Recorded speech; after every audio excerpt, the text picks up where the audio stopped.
So we're back in the estuaries. Now, today, I was kind of lucky today that I got a bit of a 2-hour break where I can come out and cast around. But it just so happens to be midday, and it happens to be pretty much on the second half of the run out tide. Not much I can do about that, except try and make do with the best conditions we got. I've come down to Rod Point and I've just pulled up, and I can see that actually the water's still quite high. Most of the mangroves around here are still submerged. Hopefully it's not too hot, and hopefully the sun hasn't sent the fish down into the deeper, colder waters yet. So the plan is I'll put on a 2-inch gulp shrimp and walk it up and down these mangroves. We're going to play around with a couple of different rigs and see if we can't make it work for us. So one of the limitations today is going to be that we are on a very, very busy road. So I'll be doing quite a lot of filming, but talking maybe not so much. I'll find somewhere to sit down and have a chat. But while I'm fishing, it's going to be packed out full of people, and there's going to be a lot of car noise. So don't know how much I'm going to be able to get into it while I'm actually fishing.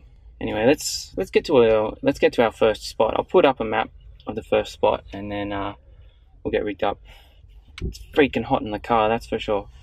Alright, so today I'm going to go with the 2-inch, the Gulp. It's a floating shrimp, and it's going to be the banana prawn colour.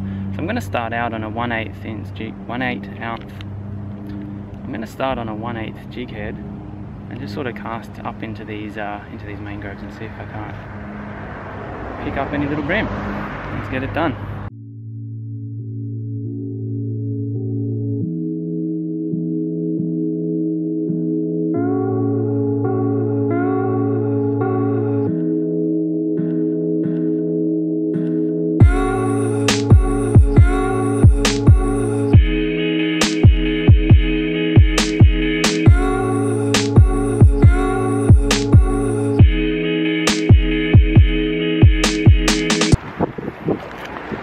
Well, I just can't do it. I just can't bring myself to fish mangroves. I hate fishing mangroves.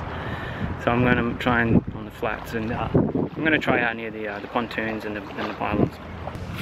So it's now 1 o'clock. Oh god, this wind. So it's now 1 o'clock, and I just spent an hour wasting my time in the mangroves.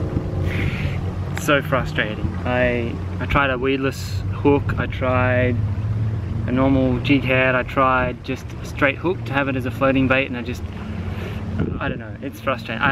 I can't stand mangroves. I think I'm done with mangroves for a while. They just do my head in. So I've come round to the aquatic club, and there's some nice flats out here. I can see a bunch of fish jumping. Must be tailor or something, so I don't know. I'm probably going to try a few different lures out here. I might even try a metal lure, to be honest. So I'm not too sure what I'm going to put on next. I'm going to have a look through the tackle box, but I'll let you know. So I decided to persevere with the 2-inch gulp shrimp a little bit more. I've got it on a 1/8 head, and I'm just going to bounce it around these flats, and hopefully there's something there.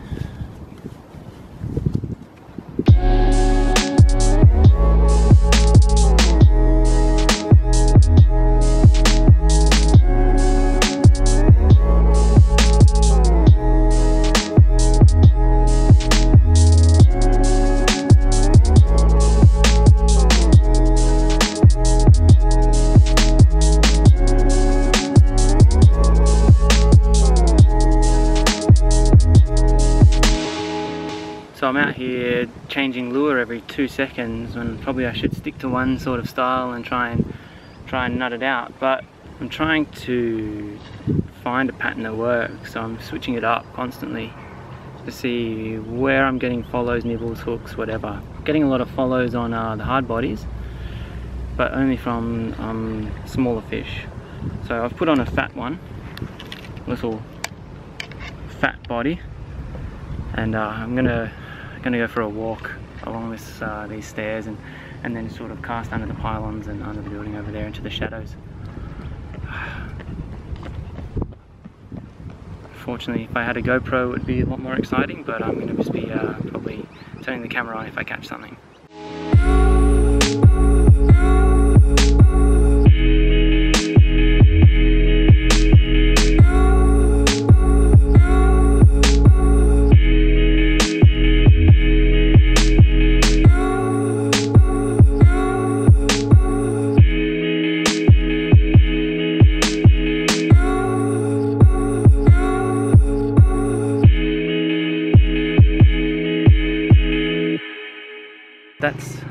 the end of my my 2-hour window. Oh man, it's freaking hot and sunny, but the fish were still out on the flat, so I was quite surprised. Like right up against the step there was a group of mullet digging a hole, or who knows what mullet do when they get together in a group. And all the little baby, the really tiny brim were kicking around, and saw garfish coming all the way up, and plenty of little tiny shrimp, all sorts of business here. So it's definitely a good spot to fish. There's plenty of life here. It's just a matter of hooking it.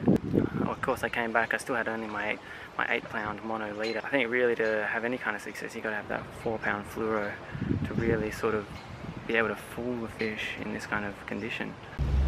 So finding somewhere out of the wind in Sydney seems to be pretty damn impossible. I think I found a nice private little spot, private enough for me to see people coming and going. So why don't I run down what I actually did today, because I don't really think I talked much about what I was doing while I was doing it. So I started out with a 1/8 jig head, and I was throwing around those little 2-inch Gulp shrimps for a while, and the jig head seemed a little bit too heavy for the shrimp size. I noticed it was sinking like a stone. You know, you need that nice gentle sink rate to actually really trigger the fish bite. So that wasn't really working out for me. Then I don't know, I'm just working with what I've got here, so bear with me. But after that, I thought I'll try one of my weedless hooks. I have some really old Jerkshads, the old Gulp Jerkshads in nuclear chicken. Like so old that they're actually got a permanent kink in the tail, which gives them a corkscrew action, which isn't the best. But what I did is I put a sort of like a belly weighted worm hook, and I just put Jerkshad in, and these work really well. I mean, it stops it from hooking up on everything, but couldn't get any bites on that. After that, I noticed that there was a lot of mullet jumping around, or what I soon found out was actually garfish jumping around as well. So I tied on one of these AliExpress hard bodies that I've got. It's like a little ghost minnow, and I found that this was getting a lot of follows. Actually, this was getting a lot of whiting chasing it, like small whiting chasing it as I was bringing it in. But once again, nothing bigger taking the bite. I put on the fat body as I decided to move up towards the building and cast around the pylons and the shadows and stuff like that. So this got some attention from some small brim. I noticed they'd come up to it and check it out, but I couldn't actually get them to commit to it, which was a real shame. And so once I was up on the aquatic center, I thought, it could be worthwhile just teabagging a little blade and throwing it at there's like a mooring buoy or something there. So just a little Berkley blade, and I've had good luck. I've had good luck with this blade before catching flathead in Rose Bay, so I thought I'd give it a go, and teabagged it, threw it around. But it was hitching up on a lot of on weed, so I gave up on this one and then swapped to a smaller hard body, like a little tiny little hard body here. I have a lot of trouble casting the smaller hard bodies because my lure isn't rated for lures this light, and I'm using quite a heavy line for lures this light. But nonetheless, I had a crack and found that it was just very hard to work with my heavy stick. So took this one, casted it around here, and then just started to go for a bit of a walk around the islands, just flicking it around, and didn't get much luck there either. So that's how I approached the day, and that's all the lures that I went through. So you can see I went through a bunch of different styles and types, but I didn't do a number of things. Two things that I really wanted to try with the shrimp was a running sinker on an unweighted hook, or using like a running sinker on a main line to a swivel, and then a leader line with a unweighted hook on the shrimp there as well. Didn't get to try those two things. I'm not too sure if it would have made the difference today. I'm gonna have to really seriously consider getting a brim rod and investing in a few little Z-Man grubs or something similar like that, something that's gonna have a good flutter and get some of those tiny 1/32 jig heads or even 1/50th, real micro bait stuff. So I can see my camera battery whinging at me that it's going to run out. So I better finish up shop and get back to the rest of my day.